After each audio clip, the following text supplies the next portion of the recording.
Good morning, ladies and gentlemen. The hearing of the Committee on Local Government, joint with the Committee on Peace, Unification, and Reconciliation, and the Committee on Constitutional Amendments and the Revision of Codes of 25 May 2015 is hereby called to order. Our agenda for today is, I will not read the rather lengthy title, I will just say that this is about the draft Bangsamoro Basic Law in its version as it has been transmitted to the Houses of Congress by the Executive. For the record, I would like to acknowledge the presence of our resource persons who are here today. From OPAP, representing OPAP is Yusek Jose Lorena. From the Executive Director of the Legal Rights and Natural Resources Center, Attorney Mary Grace Ellen Villanueva. Good morning. From the Timuay Justice and Governments, Mr. Alim Bandara. Good morning. Also from Tinuay Justice and Governance, Mr. Leticio Datuwata. From the Gempa et Kelindaan, ni Kamal et Erumanen Nemenuvu. I hope I pronounced that properly. Datu Roldan Burunay Babelon. Good morning. From the Mindanao Indigenous Peoples Peace Forum, Ms. Beatriz Apotanan Colmo. From the Vice Chairman of the External Affairs of the Organization of Teduray and Lambangan Conference, Mr. Tumway Gumbala Gunsi. Good morning. From the Sulu Foundation of Nine Ethnic Tribes, or Sufoneti, Mr. Arnel Garcia. Yes.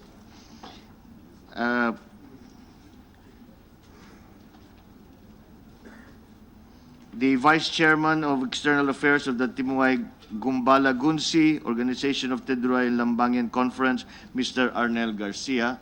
Yes, we have been able to acknowledge him. The Sultan of Sulu and North Borneo, Sultan Ismail Kiram II. The Secretary General, Abraham Ijirani. Council of Royal Datus, Datu Albi Julkarnain. From the Council of Royal Ladies, Princess Siti Lidi Taniedo. Legal Counsel, Attorney Meltino Sibulan. Chairman of Council of Royal Sharif, Habib Mujahab Hashim. Good morning. Royal House of Patikul, Sultanate of Sulu, Sultan Venisar Julkarnain, Janal Abirin. Princess Jasel Kiram Hassan, Attorney Michael Mastura of the Sultanate of Maguindanao, who is here to assist us. Sultan Ibrahim Bajin. Sultan, good morning. Sultan Muedzul Lail Kiram.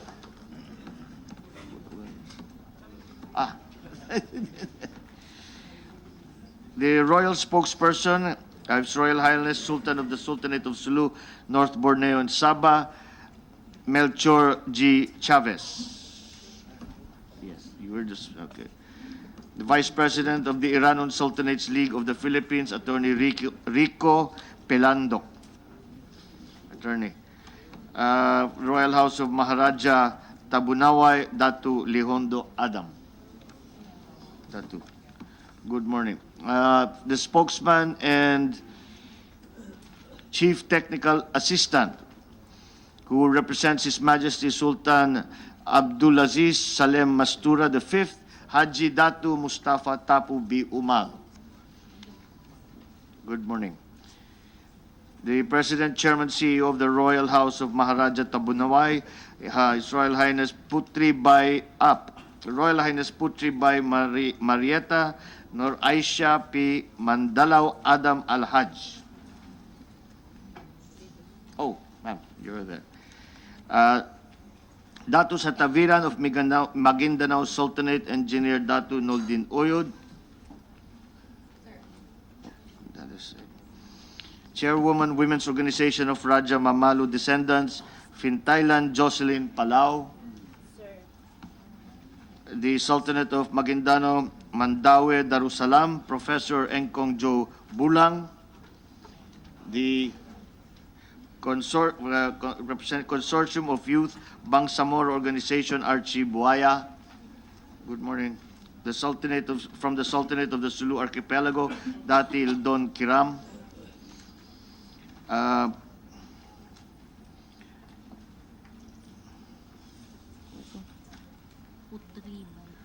Putri Bay of Maharaja Tabunaway of Mindanao Darussalam, President CEO of MTDCPI, Royal Highness Putri Bay Marieta Nor Aisha Mindano. Mindalano. My mistake. I stand correct. Mindalano. And from the Royal House of Maharaja Mamalu, Muhammad Linas.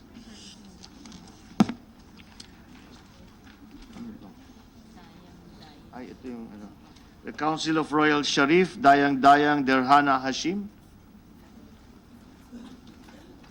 Is there anyone else that is? Yes, Your Honor. I would like to acknowledge the presence of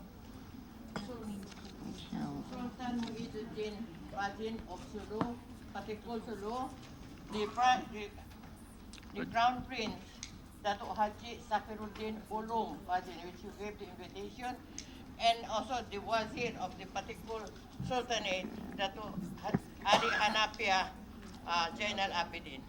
These are from the Royal House of the Patikul Sulu, the real Royal House of Patikul Sulu. So Sultan Zainal Abidin and Sultan Muhyiddin Bajin. And Datu Ulum Bajin, Sultanate of Sulu. I think that makes complete the acknowledgements of all of those that have been invited as resource persons today. I would just like to open by making a few comments. The reason that we have undertaken this hearing today is as a result of the shocking revelation that the sultanates of Mindanao had not been consulted during any of the negotiations between OPAP and MILF. And that is why it would seem that if the BBL or the Bangsamoro government will be successful, it would need the support of all of the sultanates. And it is, I think, a glaring omission that the sultanates had not been consulted, and we are trying to rectify that situation by asking the sultans themselves and the representatives of the different sultanates to come to the Senate today to give us their views, their comments, their opinions on the proposed Bangsamoro Basic Law.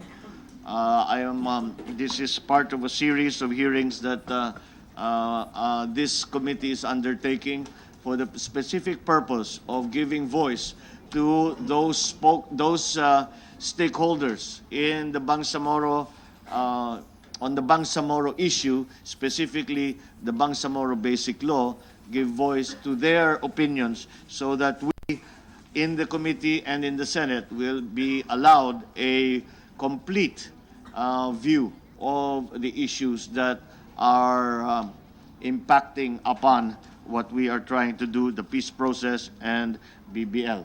So,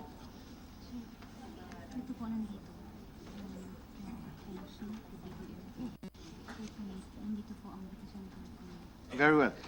We will want to just as an explanation of how we. Oh, I beg your pardon. I have not acknowledged the arrival of Senator Chis Escudero. Just to explain, generally the conduct of these hearings are quite simple. It is important for the committee to be able to hear the opinions rather than to debate with our resource persons on the different issues.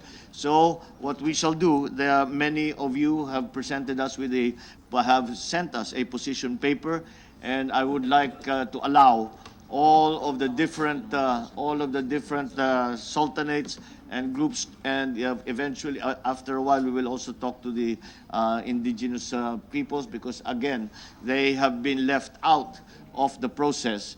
And after all, the indigenous peoples are the original inhabitants of the Bangsamoro areas before any of us here had arrived in that place. So I would like now to, as I said, go through the position papers. It's more important, I think, that the committee is able to hear from all of those who have an opinion, who have some insights into this question, be given a chance. So with that, we will try to hold off. We will try to keep our questions to a minimum after your presentation so that we do not delay those who come afterwards. But inevitably, you can expect that we will have many things to ask. But again, we will try to be brief so that we can get through all of the position papers. Okay, the first position paper that has been that we are in receipt of is from the Sultanate of Sulu and North Borneo, the Office of the Secretary General. And the Secretary General is Abrahimi Jirani, who we acknowledged earlier. I would just like to ask, would the Secretary General want to be the one to make the presentation for the Sultanate of Sulu and North Borneo? Good morning, Your Honors. Good morning.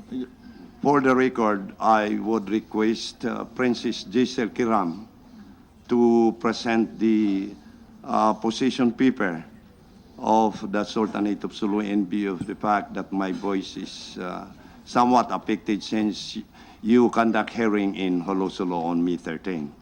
Your Honors, it is my privilege to present to this honorable committee Princess Giselle Kiram.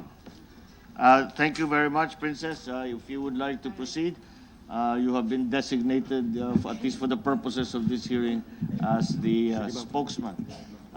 Perhaps you could take us through the position paper that you had given to the committee.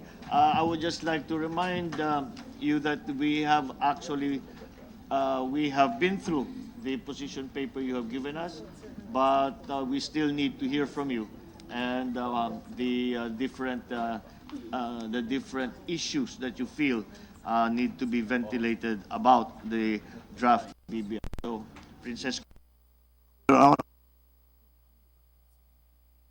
Original position paper that we submitted about 3 days ago is now being shortened in view of the fact that there are also many speakers to air their positions regarding the matter. Thank you very much, Your Honor. Thank you, Secretary General, for that. And with that, I think we will allow the Princess to give her presentation. Yeah, good morning, Please Your proceed. Honors. Yeah. Bismillahirrahmanirrahim. Established on the Sultanate of Sulu's historical background since its establishment in 1450 until the emasculation of its sovereign powers and authority over the Sulu archipelago, Zamboanga Peninsula, and Palawan in 1953 as its basis for appealing to the House of the Senate to conduct massive consultations to the different stakeholders regarding the ambiguity of the MILF-led Bangsamoro Basic Law.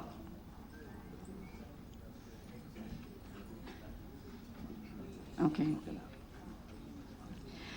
The MILF claims on areas or territories now under the Bangsamoro autonomy are anchored on ancient title of sovereignty of the Sultanates of Sulu and Maguindanao. The title of sovereignty in particular of the Sultanate of Sulu over the archipelago of Sulu, Zamboanga Peninsula, Palawan, and North Borneo was recognized in the 15th to 19th century treaties of commerce, friendship, and protectorate entered and signed with Spain, Great Britain, Holland, Netherlands, Germany, France, and even the United States.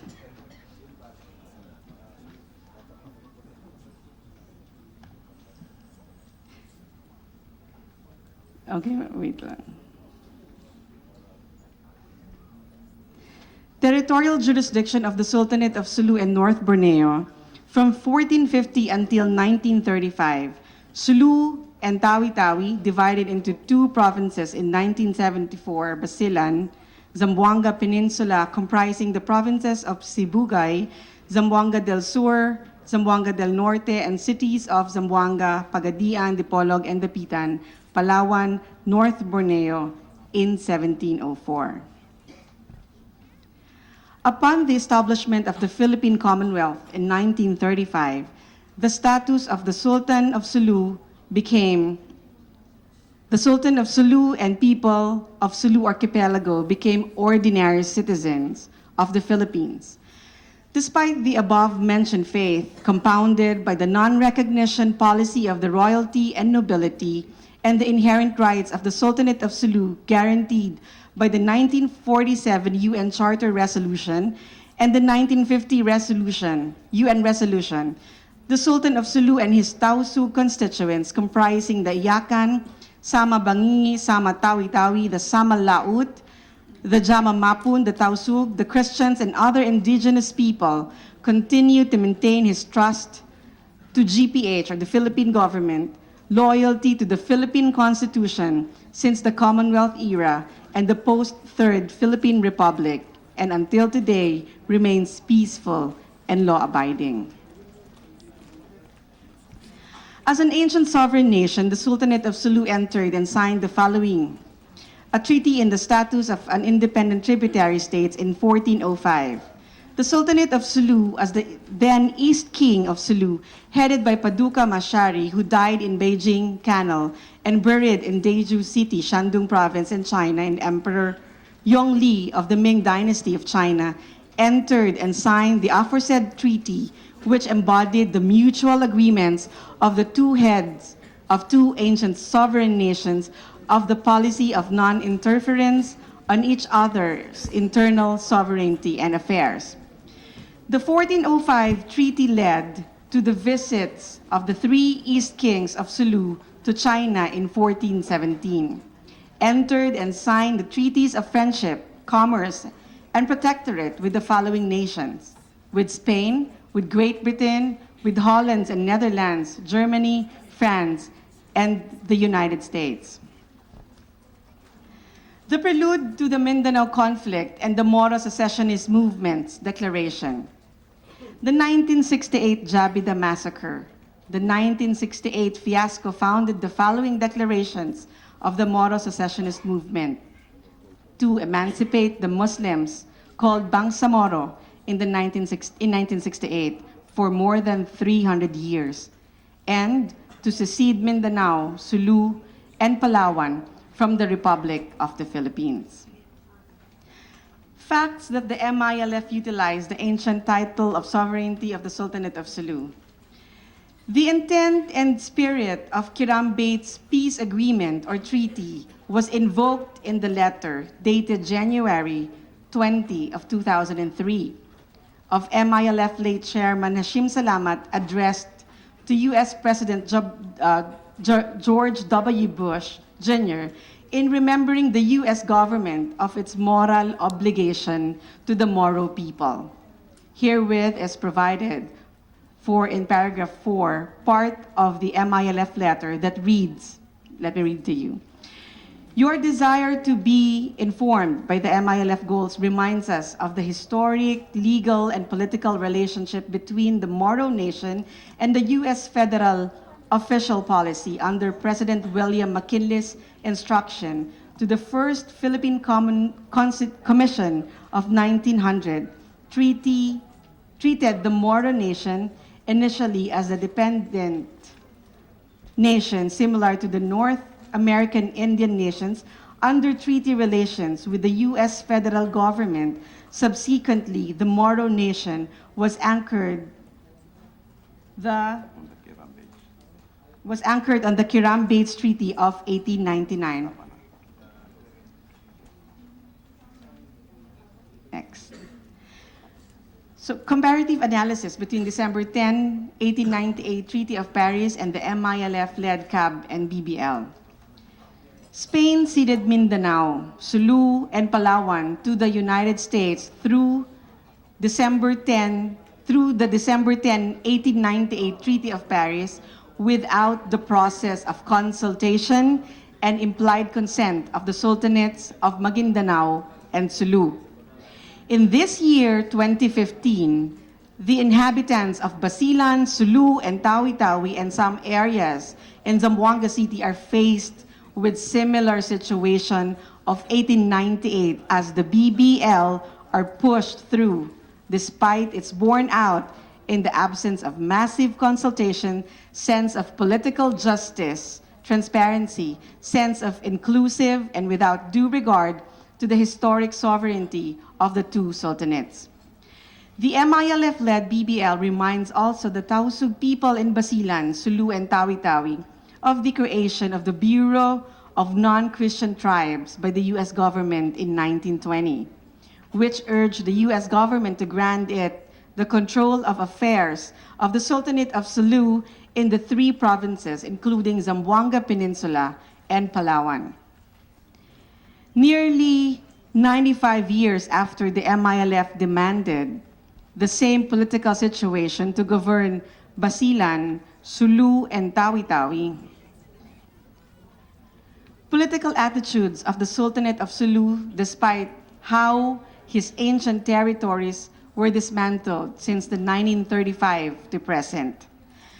The Sultan of Sulu and the Bangsa Suluk, or the Tausug people, who felt being treated second-class citizen of the Philippines, never lodged a complaint since the inclusion of her kingdom to the Philippines, in spite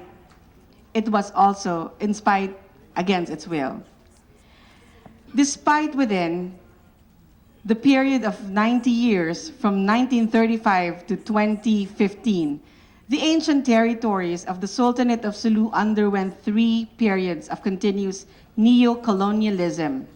First, when its territories were made autonomous region of Region 9.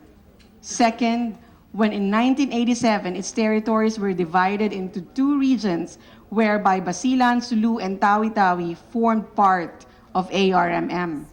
And third, today threatens the period of Basilan, Sulu, and Tawi-Tawi becoming under the coverage of the BBL. It did not demand for its decolonization from the Republic of the Philippines. Other situations that dismantle the traditional governance and the more than 600-year-old royal lineage of the Sultanate of Sulu. Upon the outbreak of the Mindanao conflict in 1972, a conflict of the Philippine and Moro secessionist movement became born out after the eruption of the 1968 Jabida massacre, turned out also to be generational conflict adhering to the traditions of the Sulu and the Moro secessionist movement. Identity change from the historic Tausug identity to Bangsamoro identity, a mechanism designed by the internal and external forces behind the Mindanao War as means to unite the socially and tribally divided Muslims to struggle for a separate independence from the Philippines. The identity change in the views of the Sultanate of Sulu wantonly violated its historic sovereignty, with the MILF is using now the Bangsamoro identity to invoke historic and legal basis to claim territorial rights over the Sulu archipelago and the Zamboanga Peninsula and Palawan, anchored on the Bangsamoro of vassalage theory. As the process of drafting the BBL was done in haste, the Sultanate of Sulu appealed to the Senate to evaluate how the cultural rights of the Sultanate of Sulu and all historical stakeholders, including the Christians and indigenous people in Zamboanga Peninsula, Basilan, Sulu, and Tawi-Tawi, are being addressed. The basic reasons are that the Tausug people in the Sulu archipelago and the Bangsamoro in mainland Mindanao has distinct differences in customs and traditions, particularly with reference to the definition of the ambiguous Bahasa language, Wali. Another is to correct the historical injustice to be committed by the MILF-led BBL in changing the name of Sulu Sea to Bangsamoro waters. In relation to mutual respect, meaning of the Tausug existence and the right of Sulu Sea to exist as is, which even the Chinese chronicle recognized, the Sulu Sea as Laut or sea that protected the kingdom of the Sultanate of Sulu.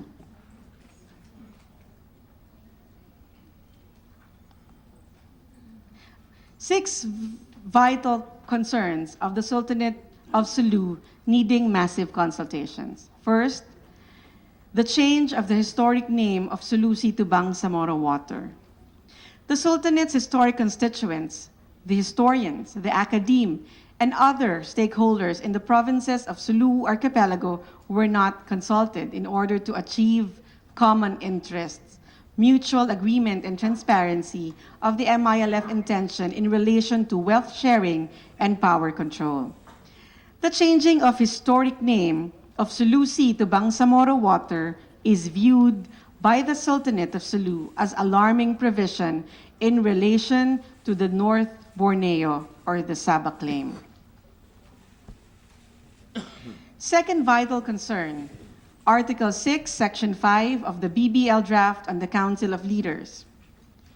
The precise objective creating the Council of Leaders failed to satisfy the leaders of the Sultanate institutions, Sultanates of Sulu and Maguindanao, cognizant with the MILF aspiration to adopt or establish a parliamentary system.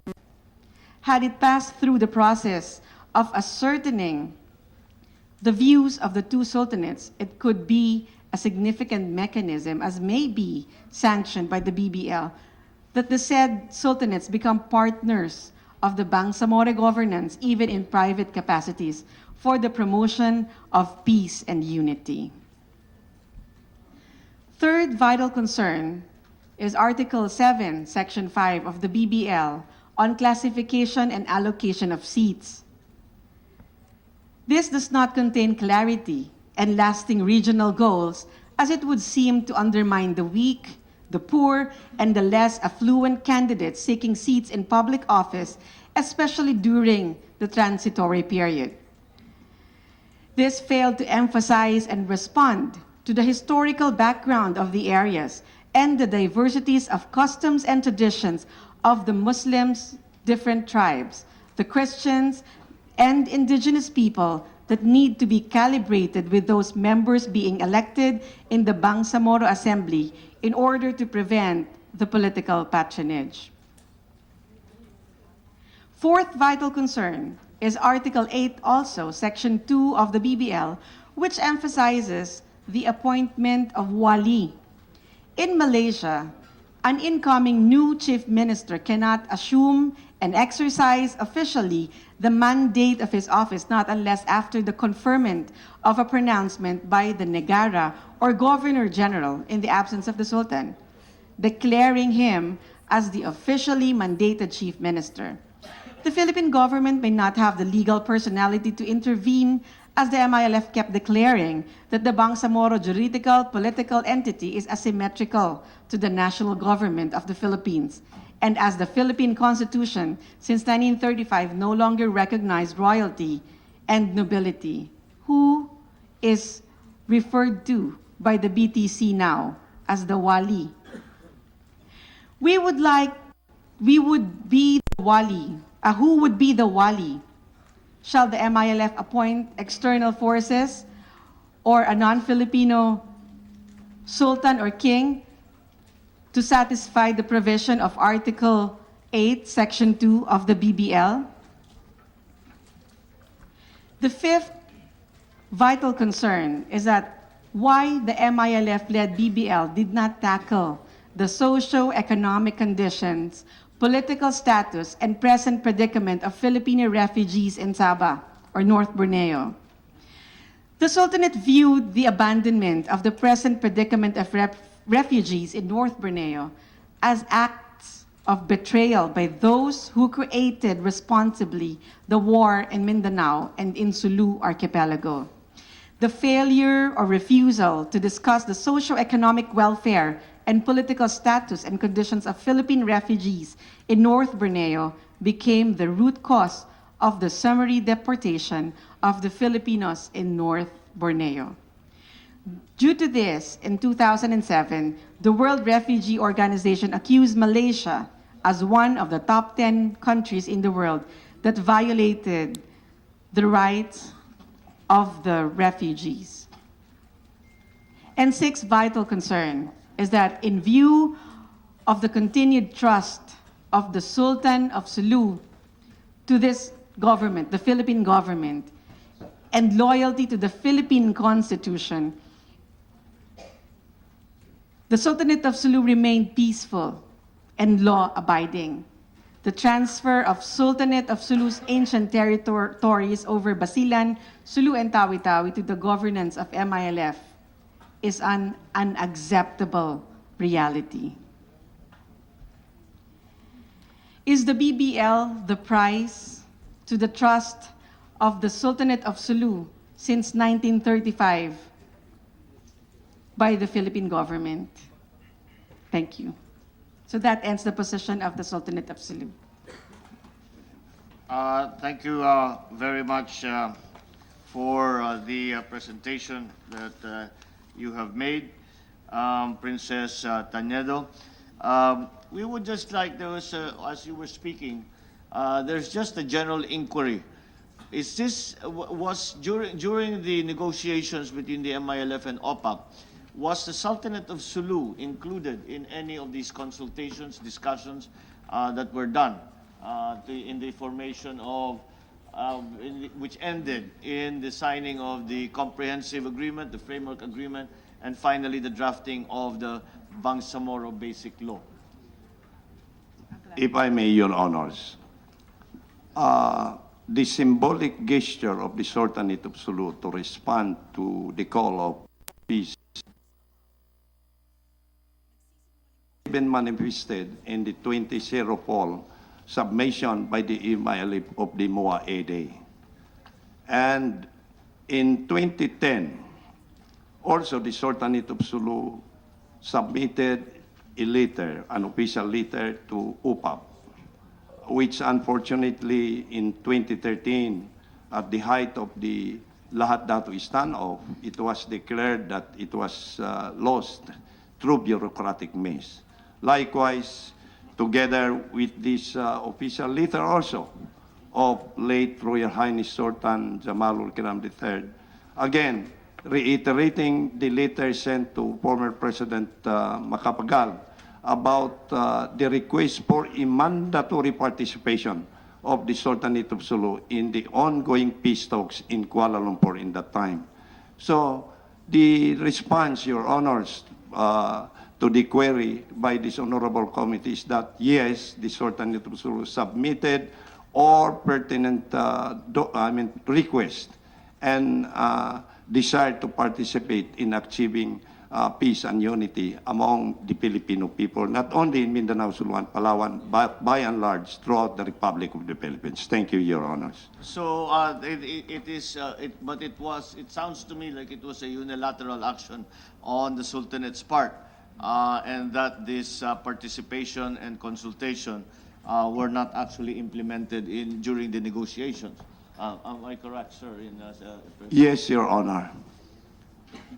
Which I think leads us to the question, Yusek Lorena, why did OPAP not consult with any of the sultanates?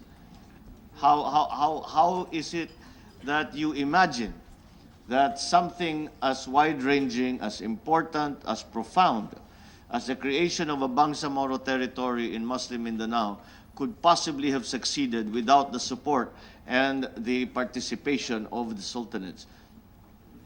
Thank you, Mr. Chairman. First, I'd like to express our thanks to the chair for inviting us and to Senator Francis Codera, to members of the committee.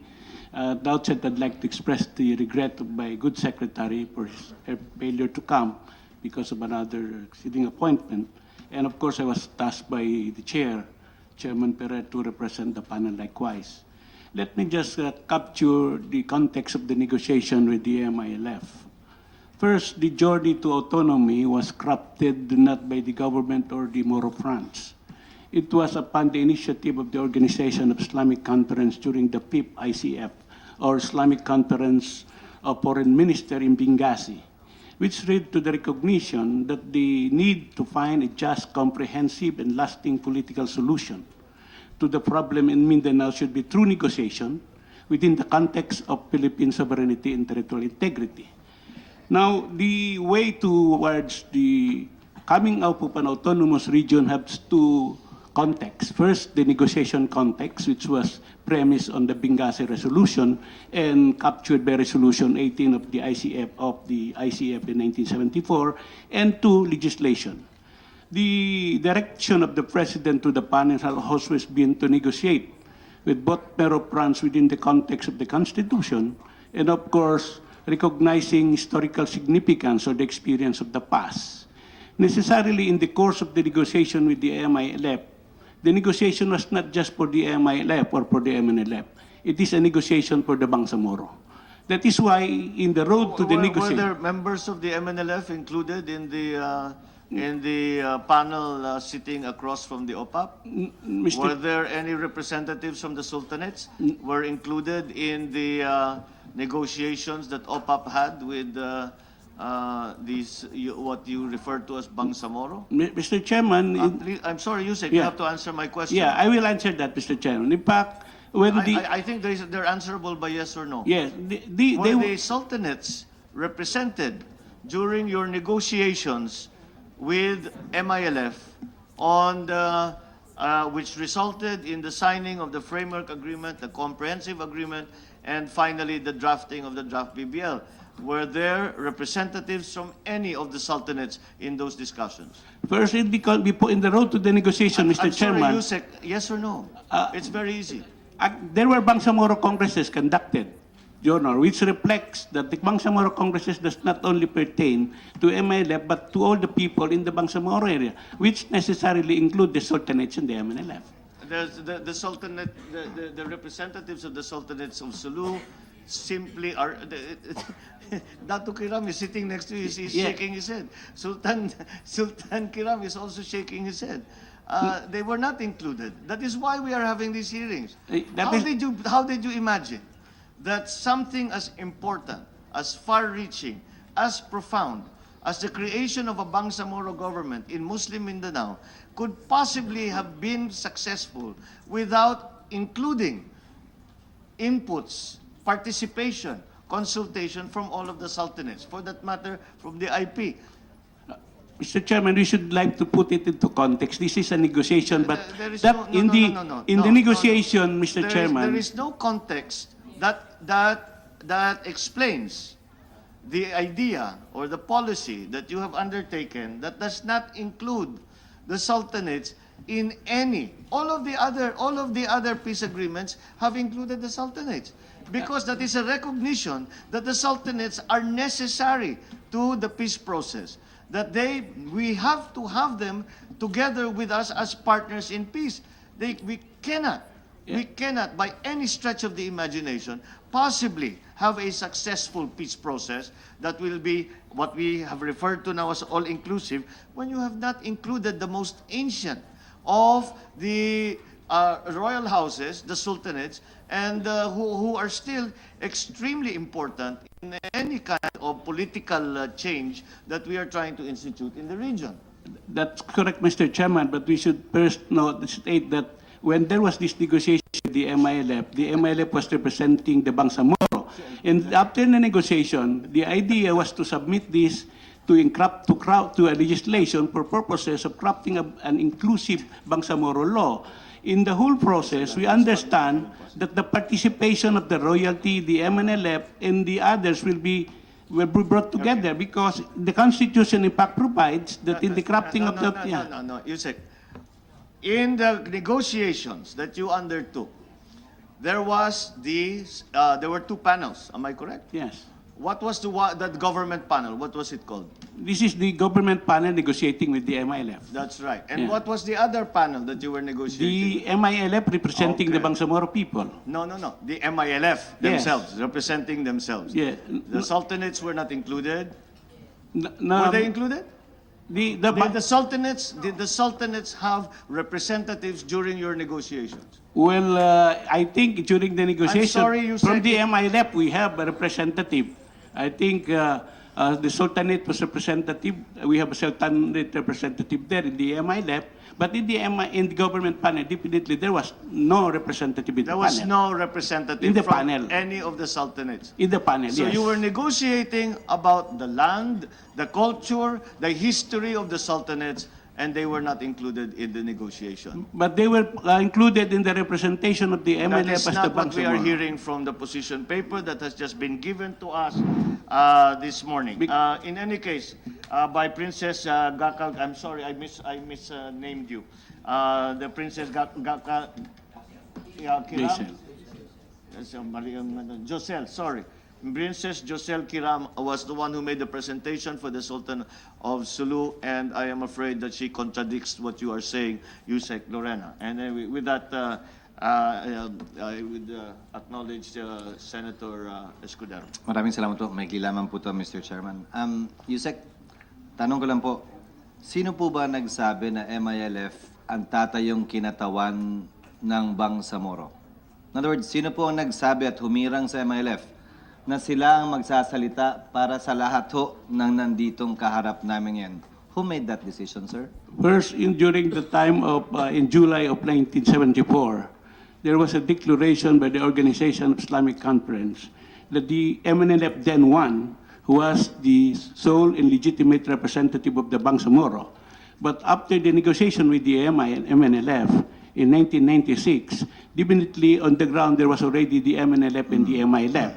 So the representation of the MNLF and the MILF was really for the Bangsamoro. That is why the government was negotiating with these fronts for purpose because they are articulating the interests of the Sir, Bangsamoro. ang tanong ko po sino? So ang sagot po ba OIC ang nagsabing MNLF ang kausapin nyo?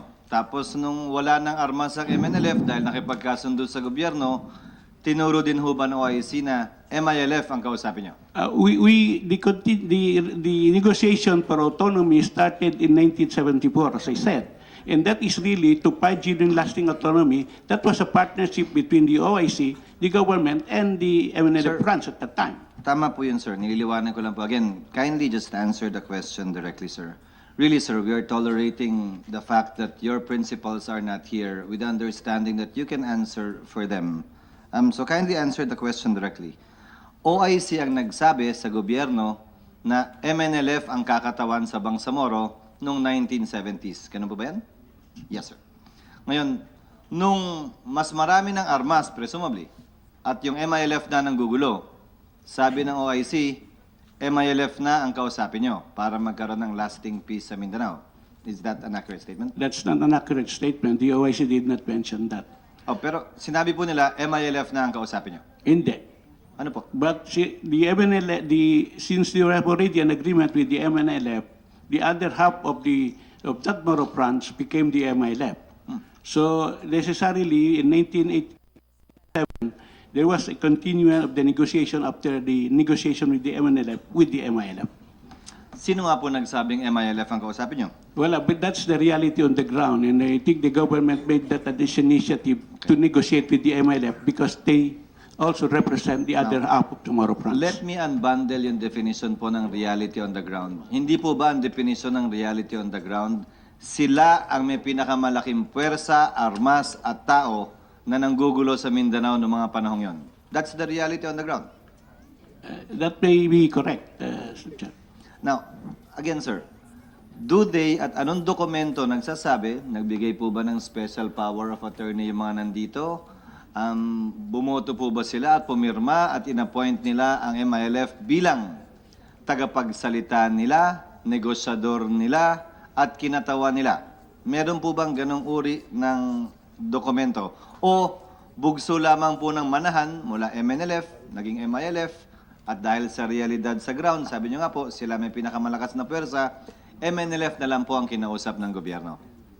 Wala naman, Without casting aspersion, sir. wala naman special power of attorney, but usually before a negotiation, there is a resolution from a Bangsamoro Congress. Kahit na hindi SPA, Yusek Lorena, kahit hindi SPA, meron bang isang sulat man lang na designation na sinasabi kayo na ang mag-represent sa amin sa usapan ninyo sa OPAC?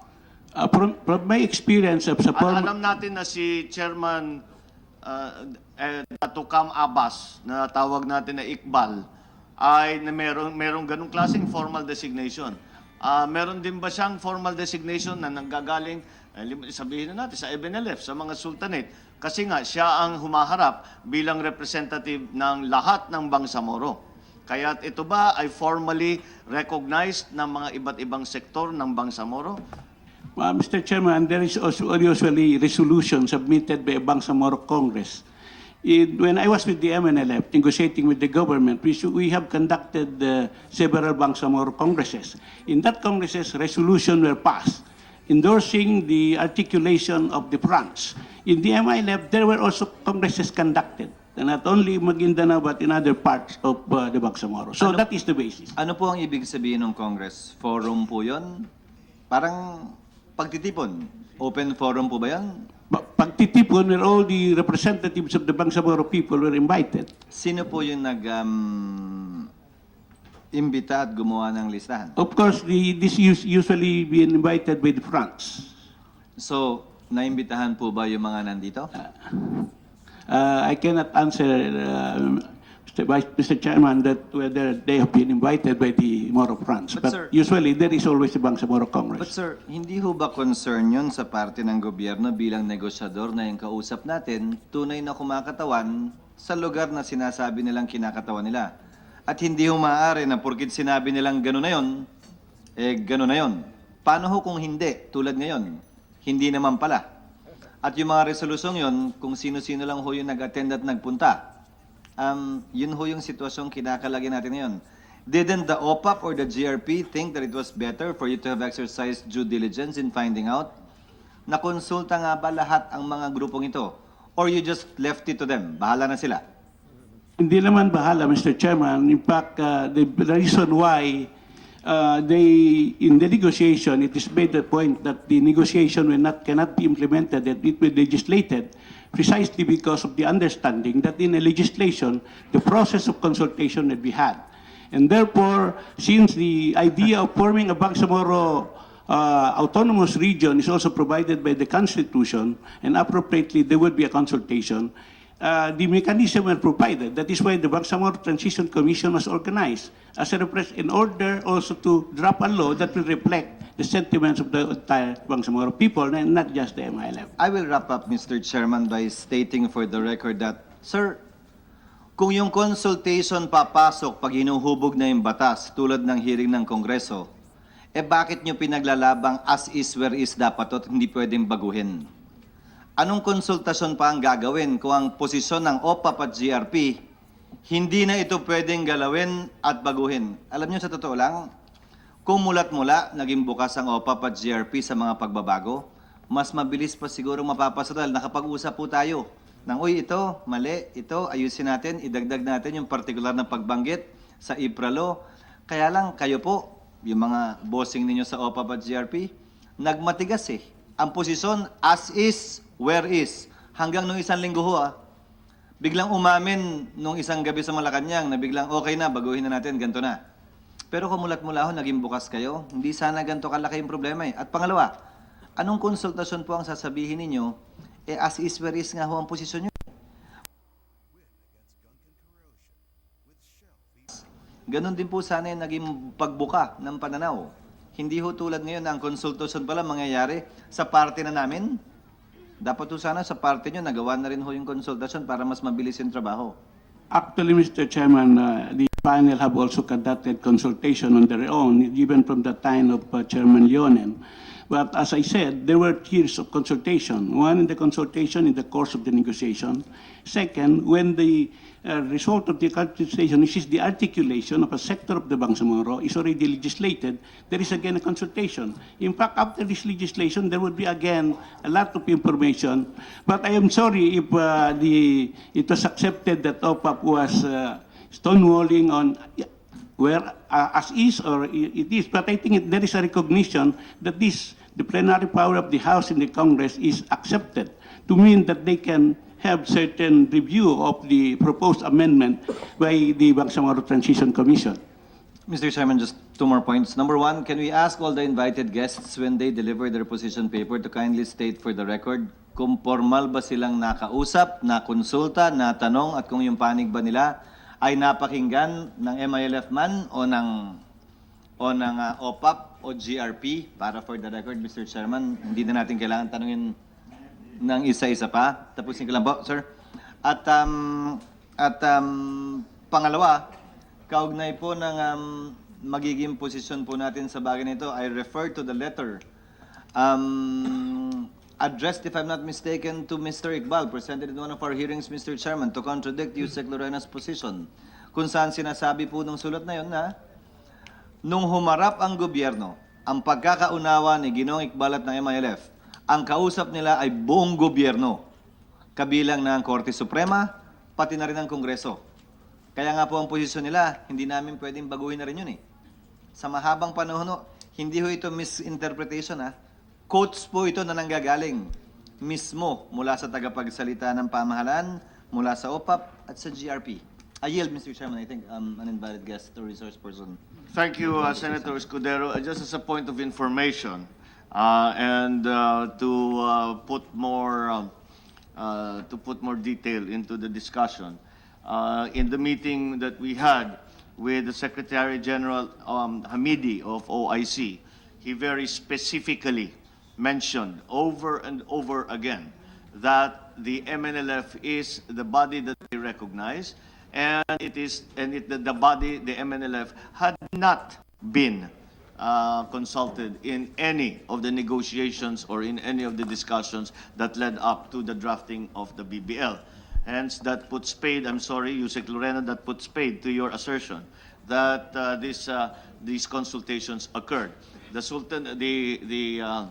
The position paper that has been read to us clearly also states that the Sultanate of Sulu, despite all of their efforts to involve themselves in this peace process, were ignored.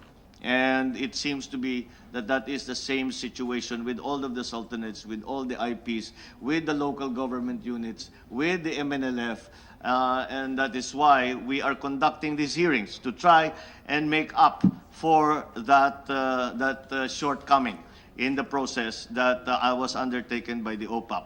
Essentially, Yusek Lorena, we are doing your job for you. We are doing your work for you. This is something that you should have done during the process of negotiation so that when you presented the BBL to Congress, then that version of the BBL incorporated into it all of the views, opinions, suggestions from all of the stakeholders. And I cannot think of any larger or more important stakeholders in the process than the sultanates. And having said that, I would like now to turn over the floor to Congressman Mike Mastura, who has some interventions to introduce. Yes, Mr. Chairman, thank you very much. With your permission, I want to put on record, I cannot in conscience leave this room without putting on record that this is about negotiation and transformation of that negotiation for conflict resolution. So the authority that the Honorable Senator Escudero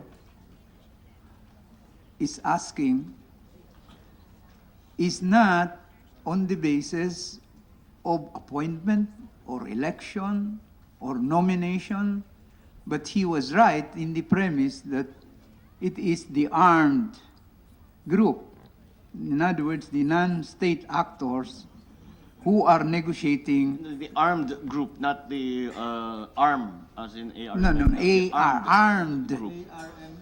Right. ARMED, just Right. to be clear, Congressman. Yeah, ARMED, non-state actors negotiating. Now, maybe if you will allow me a little more time, the first negotiation was undertaken under your own father. This was the AAA agreement of 1976. I want to say this, that Senator Escudero, I was an undersecretary together with your father at the time. The inputs that I can say is that the result of the 1996 agreement converted to domestic law is an unfinished business. So that is why MNLF, led by Chairman Miswari, still goes to OIC. The other consideration is, why is MILF taken into the picture? Because they are also with superior arms fighting the government, and it is the duty of government precisely to deal with these security problems. And so, former President Fidel V. Ramos, a cousin of former President Ferdinand E. Marcos, I'm a historian, so I would know this. The General Ramos, when he became president, reached out to the MILF, reached out to Chairman Hasim Salamat.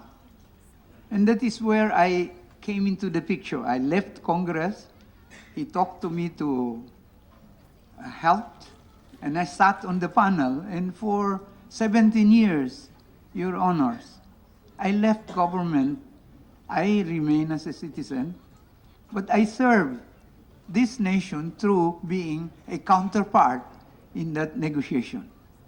A lawyer living, there are no lawyers in the jungle, according to your father. So he wanted me to return to Congress. I said, no more. Salamat has invited me to the panel. And anyway, it brings us to the point that we are still at it. There are two documents now, the FAB and then the CAB. And that is where BBL is leading us to. I want to correct the impression that BBL is not a product of that negotiation. The draft, I mean. It is a product of appointees of the President of the Philippines, appointees of President Aquino in that BTC. So it is a partnership between government and nominees of the MILF. The negotiation, we take back seats because this is about legislation. That is why, with your permission, because I did not anymore wait for you to call me as a resource person, I have two documents, and I have written your secretariat, and I submitted them, and it is for your disposal, and I hope that it will be read. For the record, it is for documentation of my son, and they are very specific on the question you asked me at private dinner. You want me to explain asymmetry or asymmetrical relation. Let me go back to the point so so there is no authority on the part of the MILF to say, people, we want to negotiate in your behalf. So with MNLF under Nur Miswari. But because it is now under international law, both are lawyers. So there is a law of peace agreement, Lex Pacificatoria. So this should not be treated Mr. Senator, Your Honor Escudero, as plain domestic concerns. It involves what I call the existence of international dimension. And that's why I did not go to the House of Representatives. I have a standing invitation. I preferred to come to you. You are sorry for not coming during the Mama Sapano investigation. I did not feel like being a military man, so I did not come. So now I'm here as a lawyer, as a former congressman, as a scholar. Now, the idea is to produce a law that will, is it to supplant the Organic Act? The title itself is very misleading. That's why it is to abolish the autonomous region. I don't think we can abolish the autonomous region because it is a constitutional provision, you know. In other words, arm. Therefore, technically, what we should do is to revise the Organic Act. So the title itself, normally a law, I have been a legislator, a law talks about its title only after all the provisions are discussed and approved. But here I am because it is important to know the purpose of the law. The purpose of the law is to revise. Like the Constitution, it's either you amend or you revise. In this case, it is a total overhaul of Organic Act. The original, I was still a member of Congress when we passed 6734. And as amended, this is also a response of government to the MNLF's demands. Therefore, the law amending 6734, which is 1954, is an expanded Organic Act. So it always referred to the law and what Congress does with the law. It's never abolishing the autonomous region. So in short, we should address the transitional aspect of this. Therefore, revision would be more proper, like we would revise the Constitution if it is entirely overhauled. And thus, we can set up a structure. So it will be setting up a new structure and governance, of course. That's why you can shift from one form or structure of government. But there is a doctrine of what we call act of exception. This is also my research in other conflict areas, namely in, for example, Åland in Finland, and even Bougainville. Then the question will be addressed on whether we would need a constitutional charter as reported already by the Honorable Miriam Defensor. I have read the report and I cite it in the position paper that I submitted to you. But I don't want to be carried with this, Mr. Senator. The authority you are asking, the third party, this is the third part. So when the war was declared by the Estrada administration, came to an end, then the next administration, the Arroyo administration, took up and picked up the reaching out of President Ramos, and President Arroyo went to a state visit in Malaysia and asked for a third-party facilitation. That is where former Prime Minister Mahathir came to the picture, and the agreement on that state visit was that the Philippines will form a panel. At the time, GRP was what's used, not GPH. And that on the part of Salamat, as chairman, he would form a panel.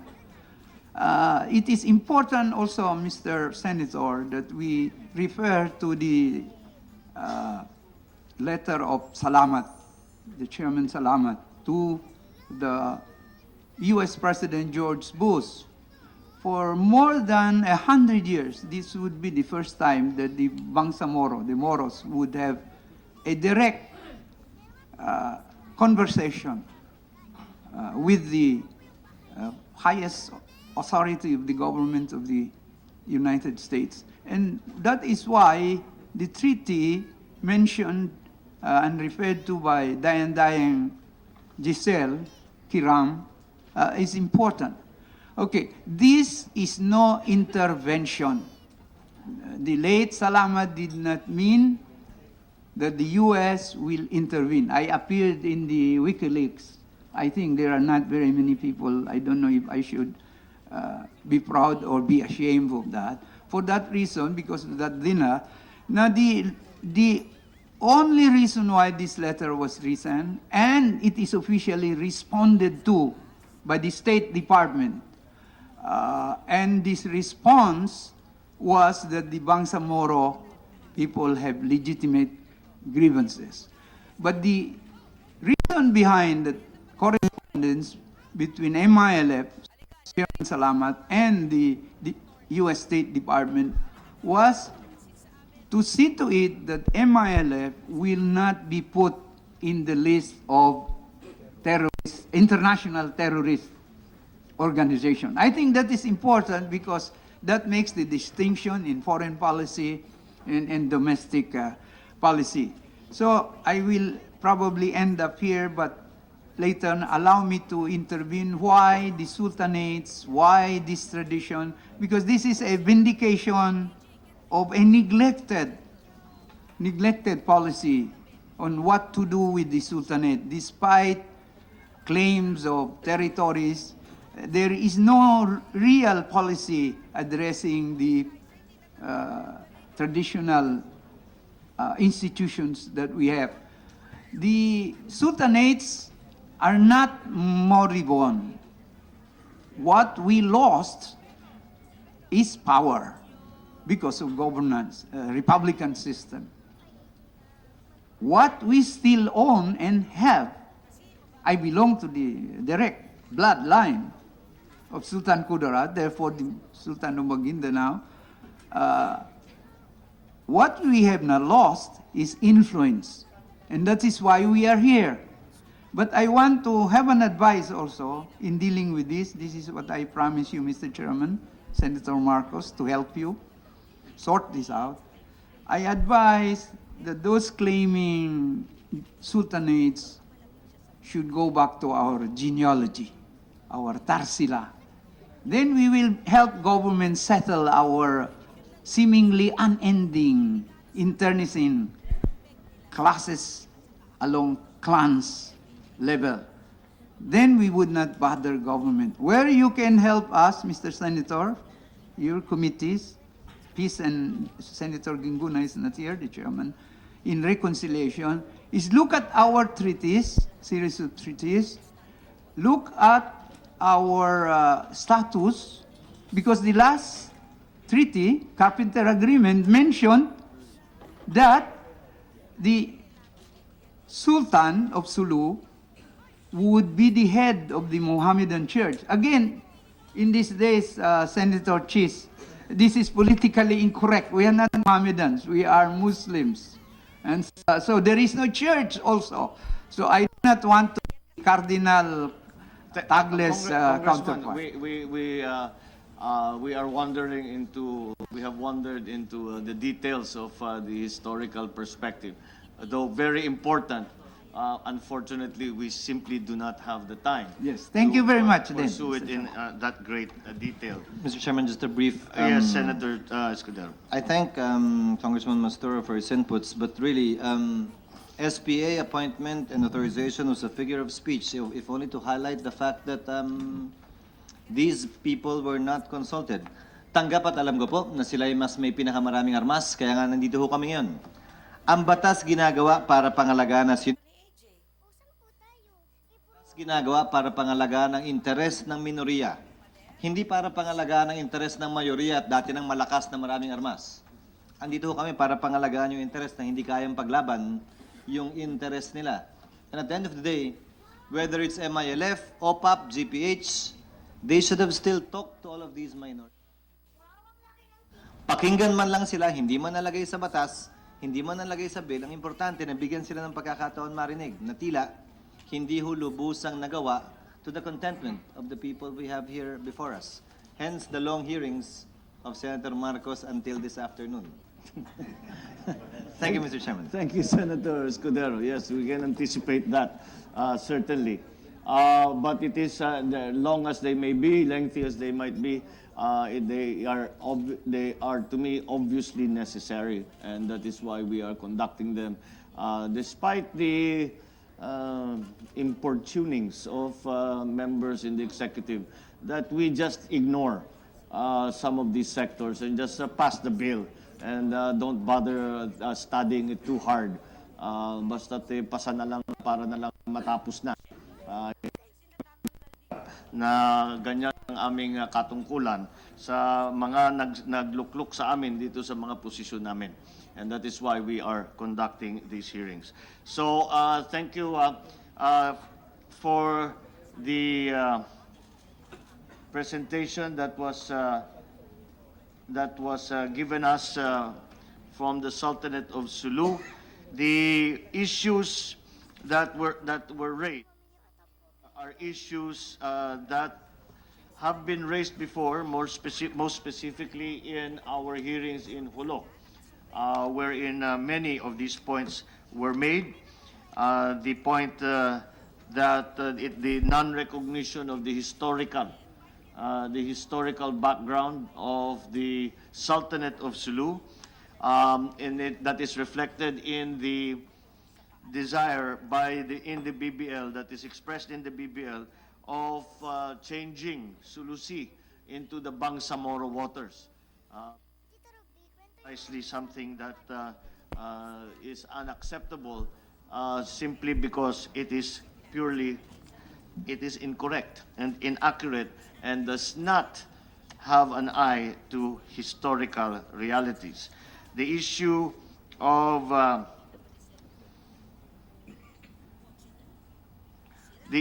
the Wali is also something that has been raised, and it is something that has been explained to us again in the hearings in Hulo, that the Wali, the Sultan, and there is no need to appoint a Wali if the Sultan is available to do at least the ceremonial duties, and that is one of the contentious issues. The organization of the Parliament and the division between voting and appointed seats of 60 to 40 is also something that has been seen as problematic. I think that is more or less